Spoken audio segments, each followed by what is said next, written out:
తెలంగాణ రాష్ట్రంలో పెట్టుబడులు పెట్టే దేశాల్లో సీఎం రేవంత్ రెడ్డి దావోస్‌లో ఉన్నటువంటి పరిస్థితి తెలిసిందే. అదే క్రమంలో పారిశ్రామికవేత్తలతో భేటీ అవుతున్నారు. అదే క్రమంలో అక్కడ నుంచి మన తెలంగాణ రాష్ట్రానికి పెట్టుబడులు మరియు ఆహ్, నిరుద్యోగ యువతలకు కూడా ఉపాధి కల్పించే దిశలో తెలంగాణ రాష్ట్ర సర్కార్ పనిచేస్తుందని సీఎం రేవంత్ రెడ్డికి సంబంధించినటువంటి వర్గాలు తెలియజేస్తున్నారు. ఇదే క్రమంలో మనతో పాటు మాట్లాడడానికి ఉస్మానియా యూనివర్సిటీ వేదికగా నిరుద్యోగులు ఉన్నారు. వారిని అడిగి తెలుసుకునే ప్రయత్నం చేద్దాం. అన్న నమస్తే. చెప్పండి, ఇప్పుడు దావోస్‌లో ఉన్నటువంటి పారిశ్రామికవేత్తలతో మాట్లాడుతూ నిరుద్యోగులకి ఉపాధి అవకాశాలు కల్పించే దిశలో తెలంగాణ రాష్ట్రంలో కూడా పెట్టుబడులు తెస్తున్నటువంటి తేవడానికి ప్రయత్నిస్తున్నటువంటి సీఎం రేవంత్ రెడ్డి దీన్ని ఎలా చూడొచ్చు అంటారు?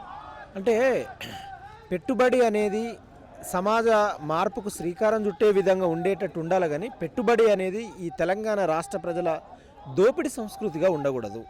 నువ్వు ప్రపంచ దేశాలకు ప్రపంచ పెట్టుబడులు తీసుకొచ్చే క్రమంలో ఆ పెట్టుబడి మన జ్ఞానాన్ని, మన కాలాన్ని, మన శ్రమను, మన ఈడ శ్రమ సంపదను దోచుకునేటట్టు ఉండొద్దు.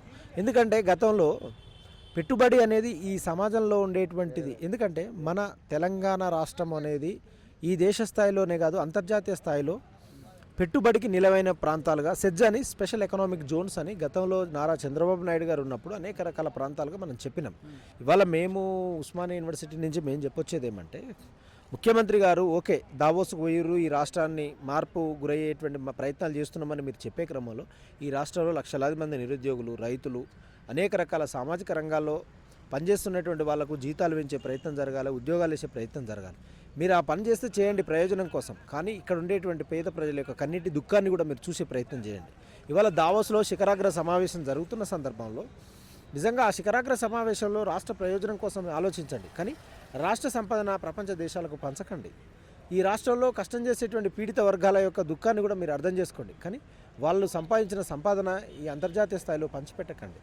ఈ సందర్భంగా మేమేమంటున్నామంటే, మీరు ఏదైతే ఒక ప్రత్యేకమైన మార్పు పేరు మీద మీరు నడియాడుతున్న సందర్భంలో ఆ నడియాడే పద్ధతులు ఈ రాష్ట్రంలో ఉండే మీరిచ్చిన వాగ్దానాల మీద కట్టుబడి ఉండాల్సినటువంటి అవసరం ఉందని ఈ సందర్భంగా మేము తెలియపరుస్తా ఉన్నాం.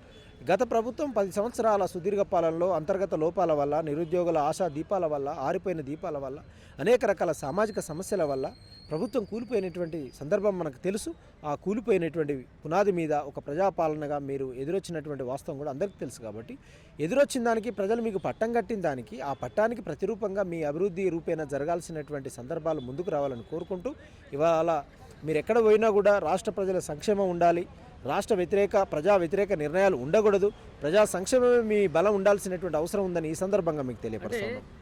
కాంగ్రెస్ ప్రభుత్వం అధికారంలోకి వచ్చిన తర్వాత 62,000 ఉద్యోగాలు ఇచ్చినామని చెప్పేసి కూడా చెప్తున్నటువంటి పరిస్థితి, దీన్ని ఎలా చూడొచ్చు అంటారు? నిరుద్యోగి 62,000 ఉద్యోగాలు ఇచ్చిందంటే 4 కోట్ల మంది ప్రజానికానికి తెలుస్తుంది కదా.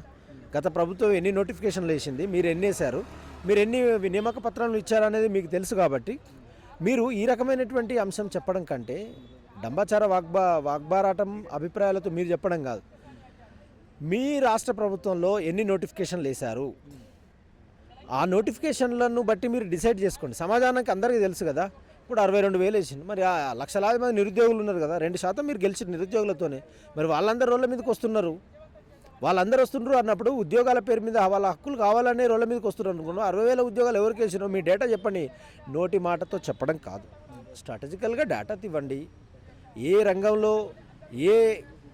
రంగంలో ఎంతమందికి ఇచ్చారు, ఏ విభాగంలో ఎంతమందికి ఇచ్చారో మీరు ఒకవేళ బహిరంగ చర్చకు రావాలంటే ఓయుకు రండి, బహిరంగ చర్చ పెట్టుకునేటువంటి ప్రయత్నం చేద్దాం, కానీ వాస్తవాలు పరిచయం చేయండి, అబద్ధాలు చెప్పకండి, ప్రజలు నమ్మియకండి, మోసపోతారు. కామారెడ్డిలో ప్రకటించినట్టుగా 42% బీసీలకు సామాజిక వర్గానికి ప్రకటిస్తామని చెప్పేసి ఇప్పుడు మున్సిపల్ ఎన్నికల్లోకి బరిలో నిలబడుతున్నటువంటి కాంగ్రెస్ పార్టీ శ్రేణులు కావచ్చు, నాయకులు కావచ్చు, దీన్ని ఎలా చూడొచ్చు అంటారు? ఏంది బీసీ సామాజిక వర్గాన్ని అనగదొక్కేటువంటి ఏమైనా ప్రక్రియ పూనుకుందనుకోవచ్చా? మీకు ఒక విషయం ఏంటంటే, 1953 కాకా కలేకర్ కమిషన్, 79 మండల్ కమిషన్, అంటే 27% బీసీ వాళ్ళకి రిజర్వేషన్ ప్రకటించాలని ఒక డిమాండ్ వచ్చిన క్రమంలో ఈ రాష్ట్ర ప్రభుత్వము ఏం చేసింది, 42% రిజర్వేషన్ బీసీలకు రావాలని ఒక ప్రత్యేకమైన డిమాండ్ నడుస్తున్న క్రమంలో ఇప్పుడు మొన్న హైకోర్టుకు వెళ్ళడము, ప్రభుత్వ చొరవ చూపెట్టడము, దాంట్లో భాగంగా మేము ఏదో ఉద్ధరిస్తున్నాం అని చెప్పే క్రమంలో కోర్టు ఎలా కొట్టేస్తుందని మళ్ళీ 17 దగ్గరకు వచ్చింది.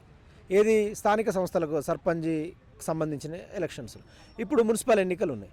బీసీల పట్ల రేవంత్ రెడ్డి గారి ప్రభుత్వానికి చిత్తశుద్ధి ఉంటే బీసీలు ఎంతమంది, 52%, వాళ్ళు అడుగుతున్నది ఏంది 42%.